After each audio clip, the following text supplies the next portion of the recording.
On m'a dit de ne jamais rester sur l'allée des baobabs après le coucher du soleil. Je suis resté. Pour voir. Le ciel a pris une couleur de cuivre, puis le vent est mort.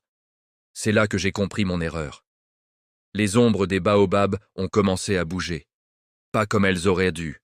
Elles glissaient, se tordaient, rampant à contresens de la lumière mourante. Chaque minute, une ombre abandonnait son arbre pour s'enrouler autour d'un autre.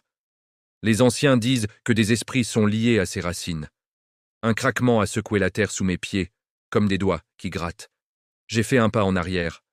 Mon ombre, elle, n'a pas bougé. Elle est restée figée, puis lentement s'est redressée. Une voix a soufflé à mon oreille. Mijanona. Reste.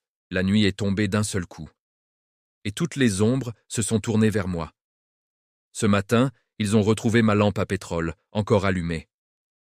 Il n'y avait aucune ombre autour. Ni celle de la lampe, ni la mienne. Pour plus de Tantara Mampata Otra, abonne-toi.